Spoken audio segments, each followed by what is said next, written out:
warahmatullahi wabarakatuh.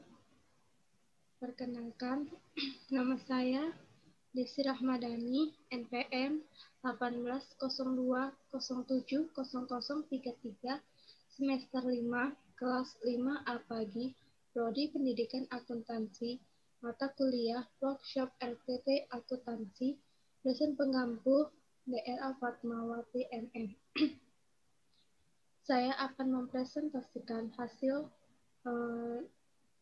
pekerjaan saya, yaitu membuat RPP. Nah, ini adalah rencana pelaksanaan pembelajaran di SMK Negeri 1 Aceh Singkil. Mata pelajaran Praktikum Akuntansi Perusahaan Jasa, Dagang, dan Manufaktur. Kelas 12 semester genap. Materi pokok, harga pokok pesanan, alokasi waktu 2 kali 45 menit atau 1 kali pertemuan.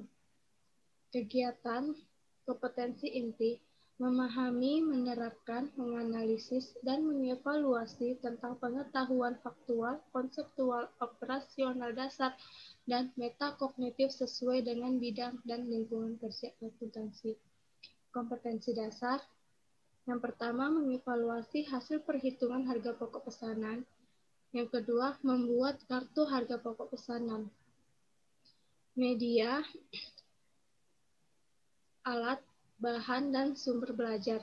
Bahan dan alat, handphone, laptop, LKPD, dan PPT. Media, Google Meet, WA Group Kelas, dan Classroom. Sumber belajar, modul, buku paket, internet, dan LKS. Tujuan pembelajaran. Yang pertama, melalui pengamatan, siswa dapat memahami karakteristik usaha, syarat, dan karakteristik metode harga pokok pesanan. Melalui kerja kelompok, siswa dapat membuat kartu harga pokok pesanan. Indikator pencapaian kompetensi. Yang pertama, IPK pengetahuan. Yang pertama, menjelaskan karakteristik usaha harga pokok pesanan. Yang kedua, menjelaskan syarat harga pokok pesanan. Yang ketiga, menjelaskan karakteristik metode harga pokok pesanan. Yang kedua yaitu EPK keterampilan. Yang pertama itu membuat kartu harga pokok pesanan. Kegiatan evaluasi. Kegiatan pembelajaran daring. Yang awal, guru memberi salam dan menyapa siswa. Yang kedua, guru mengajak siswa berdoa. Yang ketiga, guru mengecek kehadiran siswa. Yang keempat, guru menyampaikan kesepakatan pembelajaran menggunakan aplikasi WA. Yang kelima, guru menyampaikan tujuan pembelajaran. Kegiatan pembelajaran daring yang pertama ini berlangsung sekitar 10 menit. Yang kedua yaitu inti. Pertama, siswa diberi motivasi untuk memahami materi. Kedua, guru menjelaskan materi kepada siswa dan memberi kesempatan bertanya jawab melalui Google Meet. Yang ketiga, guru memberikan kesepakatan kepada siswa untuk bertanya jawab tentang materi. Yang keempat, guru meminta siswa mencari referensi yang berkaitan dengan materi melalui Google dan YouTube. Kegiatan inti pembelajaran daring ini berkisar 70 menit. Selanjutnya penutup. Yang pertama, peserta didik diminta menyiapkan apa yang dipelajari. Yang kedua, guru memberikan tugas rumah. Yang ketiga, guru menginformasikan rencana materi pertemuan berikutnya. Yang keempat, guru memberi salam penutup dan memberikan pesan untuk rajin belajar dan menjaga kesehatan. Kegiatan pembelajaran daring penutup ini berlangsung sekitar 10 menit. Pendekatan scientific learning. Pembelajaran melalui e-learning, inquiry learning. Metode, diskusi, penugasan, dan tanya jawab. Penilaian, sikap, mencakup religius, jujur, disiplin, tanggung jawab, dan aktif. Pengetahuan, bentuk tes tertulis dan soal uraian. Keterampilan, kemampuan berdiskusi, berargumentasi, dan berkoordinasi. Selanjutnya yaitu bahan ajar, bahan dan alat, handphone, laptop, LKPD, dan PPT. Tadinya mengevaluasi hasil perhitungan harga pokok. Yang 4.30 membuat kartu harga pokok pesanan. Indikator 3.30.1 menjelaskan karakteristik usaha perusahaan yang produksinya berdasarkan pesanan. Metode harga pokok pesanan merupakan metode perhitungan harga pokok setelah produk selesai dikerjakan. Pengumpulan biaya harga pokok tersebut untuk setiap jenis produk dicatat dalam kartu harga pokok pesanan.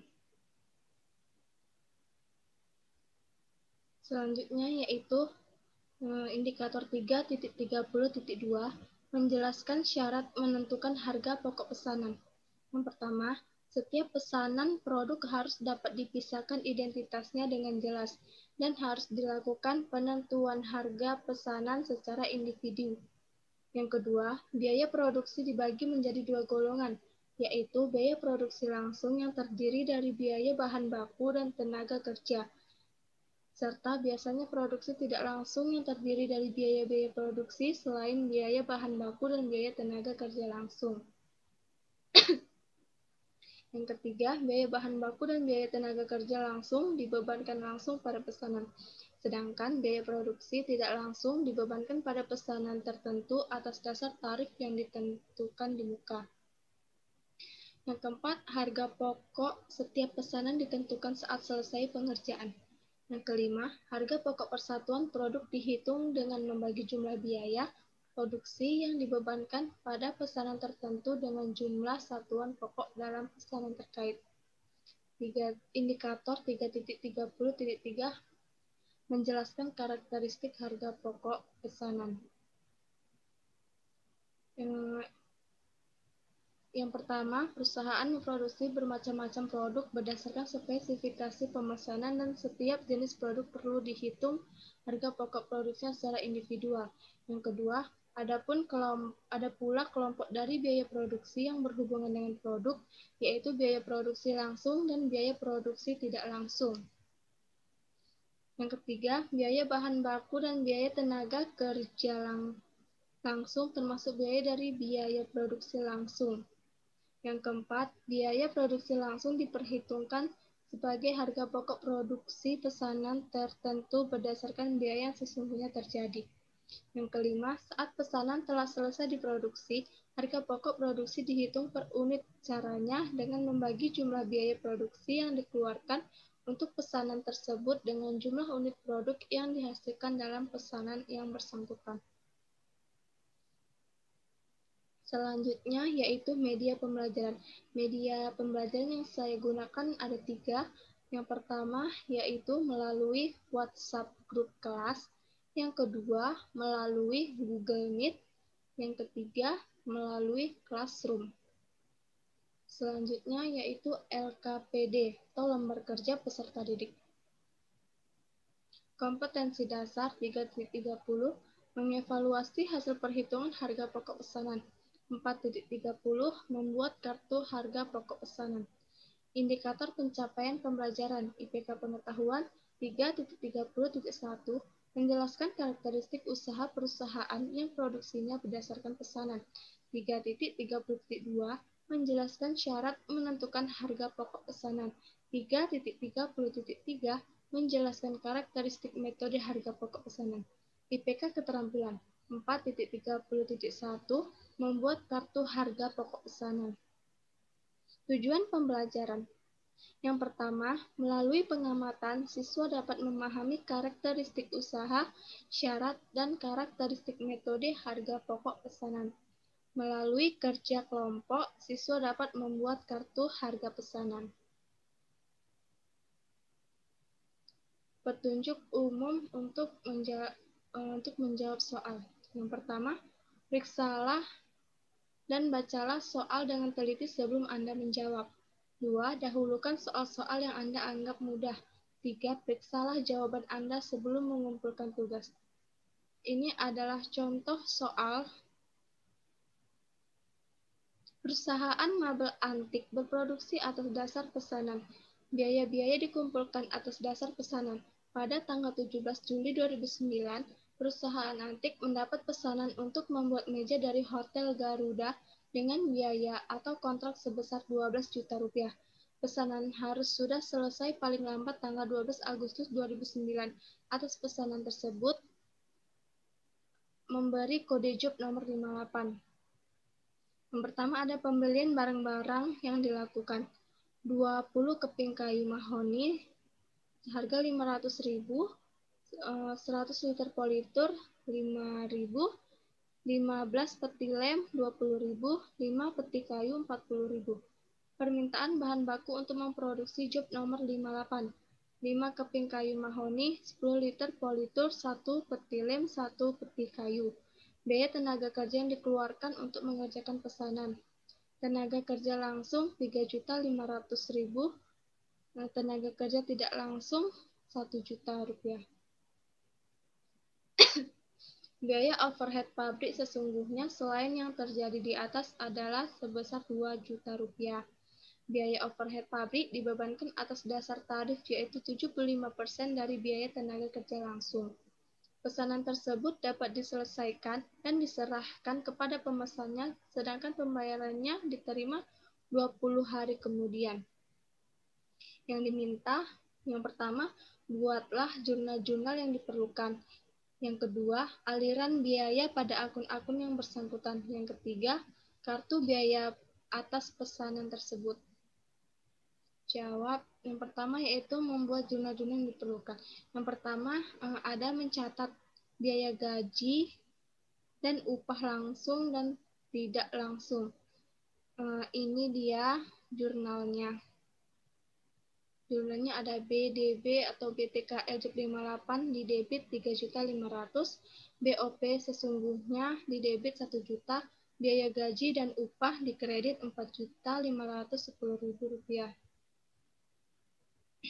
Jurnal kedua mencatat BOP sesungguhnya yang lain. BOP sesungguhnya di debit 2 juta, pada macam-macam kredit 2 juta. Yang ketiga mencatat BOP dibebankan pada job 58 sebesar 75% kali 3.500.000. BDP sampai BOP job 58 di debit ada 2.625.000, pada BOP dibebankan di kredit 2.625.000. Jurnal ketiga mencatat produk selesai. Keterangannya ada jurnalnya persediaan barang jadi pada BDP job. Yang pertama persediaan barang jadi berada di debit 8.625.000 dan BDB-nya 8.625.000 atau persediaan barang dagangan pada BDP BBB, BDP BTKL, dan BDP BOP. Jurnal berikutnya yaitu mencatatan penyerahan produk selesai. Jurnalnya yaitu piutang dagang sebesar 12 juta, harga pokok penjualan sebesar 28 juta, pada persediaan barang jadi 8.625.000 dan penjualan 12 juta. Ini adalah jawaban dari aliran biaya pada akun-akun yang bersangkutan ini.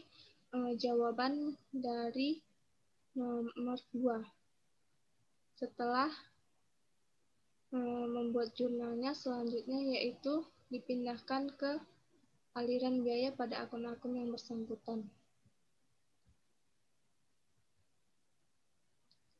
Selanjutnya yaitu membuat biaya atas pesanan. Inilah dia kartu biaya atas pesanan. Yang diperoleh laba kotornya 3.375.000 rupiah. Selanjutnya yaitu evaluasi. Latihan soal. Yang pertama, sebutkan pengertian dari harga pokok pesanan. Yang kedua, jelaskan metode-metode harga pokok pesanan. Soal yang ketiga, Perusahaan mebel antik mempunyai dua departemen, produksi A dan produksi B. Pada bulan Januari 2009 mendapat pesanan sebagai berikut. Yang pertama dari Uni 200 buah meja kursi siswa sebesar Rp60.000. Yang kedua dari UGM 50 buah meja kerja seharga Rp70.000. Catatan, pesanan tersebut diberi kode masing-masing K1 dan M3. Pesanan K1 dan M3 dapat diselesaikan, namun baru K1 yang diserahkan. Transaksi yang terjadi untuk memenuhi pesanan K1 dan M3 adalah sebagai berikut. Ini adalah tabel pemakaian beban. Pesanan K1, Departemen A-nya ada 4 juta, Departemen B 1 juta, jumlahnya Rp5 juta. Pesanan K2, Departemen A 1.500.000, Departemen B 2.250.000, jumlahnya 1.750.000. Jumlah dari Departemen A yaitu 5.500.000, dari Departemen B 1.250.000, jumlah dari keseluruhan yaitu Rp6.750.000. Selanjutnya, pada biaya tenaga kerja langsung, Departemen A, BOP dibebankan ada 50% biaya bahan baku, BOP sesungguhnya ada Rp2.700.000. Departemen B, BOP dibebankan ada 80% biaya tenaga kerja langsung, BOP sesungguhnya sebesar Rp950.000. Selanjutnya, tabel biaya overhead pabrik. Pesanan K1, Departemen A 1.600.000, jumlahnya Rp800.000, jadi jumlah keseluruhannya ada Rp2.400.000. M2, Departemen A sebesar Rp500.000, Departemen B sebesar Rp200.000, jumlah A dan B Rp700.000. Jumlah dari Departemen A yaitu Rp2.100.000, Departemen B 1 juta, dan jumlah dari keseluruhan yaitu Rp3.100.000. Yang diminta yaitu buatlah jurnal-jurnal yang diperlukan dan buatlah masing-masing kartu biaya pesan. Selanjutnya yaitu penilaian. Aspek yang dinilai pertama yaitu sikap. Teknik penilaiannya melalui pengamatan. Waktu penilaiannya yaitu selama pembelajaran berlangsung. Aspek yang dinilai kedua yaitu pengetahuan. Teknik penilaiannya yaitu melalui pengamatan dan tes. Waktu penilaiannya yaitu penyelesaian tugas per individu. Aspek yang dinilai ketiga yaitu keterampilan. Teknik penilaiannya yaitu pengamatan dan tes. Waktu penilaiannya yaitu penyelesaian tugas per individu dan per kelompok pada saat diskusi. Baik, itulah tadi hasil presentasi saya. Jika ada yang kurang atau kata-kata yang salah, mohon dimaafkan. Sekian dan terima kasih. Wassalamualaikum warahmatullahi wabarakatuh.